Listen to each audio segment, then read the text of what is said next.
Bismillahirrahmanirrahim. Assalamualaikum warahmatullahi wabarakatuh. Teman-teman, perkenalkan nama saya Maria Ulfah, mahasiswi Ayuki, Prodi Pendidikan Bahasa Arab semester 4. Di sini saya akan memaparkan atau menjelaskan sedikit terkait statistik. Sebelumnya saya akan menampilkan mind mapping yang sudah saya buat. Oke, langsung aja. Teman-teman, kita harus tahu dulu nih perbedaan antara statistik dengan statistika. Apa perbedaannya? Statistik itu adalah sebuah data atau hanya sekedar angka yang disajikan dalam bentuk tabel, grafik, atau bisa juga dengan visualisasi lainnya.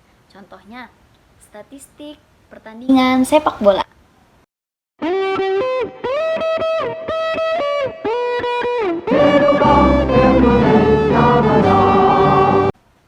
Sedangkan statistika adalah ilmu yang mempelajari cara menganalisa data, cara mengumpulkan data, dan lain sebagainya. Next, ada klasifikasi statistik. Teman-teman, sebenarnya klasifikasi ini tuh ada banyak, tapi di sini yang akan aku sampaikan itu hanya dua, karena dua ini itu yang paling sering dipakai dan yang paling penting. Yang pertama itu ada deskriptif. Apa itu deskriptif? Singkatnya, deskriptif itu tidak terlalu mendalam. Artinya, menyajikan sebuah data yang mudah dan tidak terlalu mendalam. Contohnya, 50% anak-anak di daerah Bogor tidak sekolah. Nah, hanya itu aja. Sedangkan inferensial adalah kebalikan dari deskriptif. Nah, inferensial ini artinya mendalam. Contohnya, 50% anak-anak di Bogor tidak sekolah sebab faktor ekonomi keluarga gitu. Tapi ini contohnya asal ya, ini enggak asli di Bogor kayak gitu. Oke, selanjutnya aku akan menjelaskan tentang data. Data adalah sebuah informasi atau sebuah fakta yang diulik, yang dikumpulkan untuk tujuan tertentu. Oke, next aku akan menjelaskan tentang macam-macam variabel. Yang pertama ada variabel independen dan variabel dependen.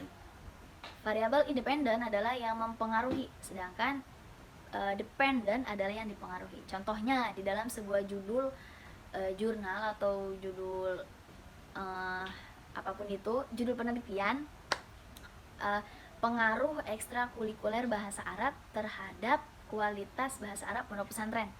Nah, di situ ada variabel independen dan ada variabel dependennya.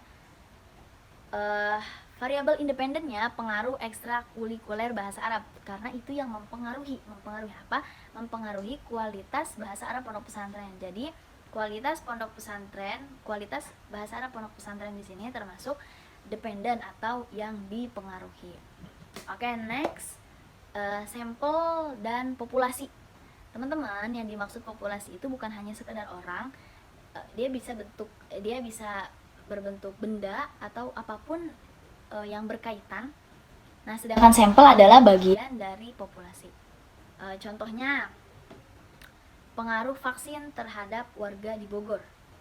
Nah, itu adalah populasinya adalah semua warga di Bogor. Semisal semua warga di Bogor itu ada 500. Nah, 500 warga di Bogor itu termasuk populasi. Aduh, jatuh. Next, sampel. Sampel itu kalau misalkan warga di Bogor. Next, semisal ada 500 warga di Bogor, berarti sampelnya atau kita perlu menelitinya hanya 250 kah atau 300 orang kah? Nah, untuk membahas itu perlu ada rumusnya, teman-teman. Rumusnya itu bisa pakai rumus Lovin, Lemeshow, dan lain sebagainya. Mungkin untuk membahas rumus kita bisa bahas di next kesempatan. Itu saja yang dapat saya sampaikan. Mohon maaf apabila ada kekurangan, semoga bermanfaat. Wassalamualaikum warahmatullahi wabarakatuh.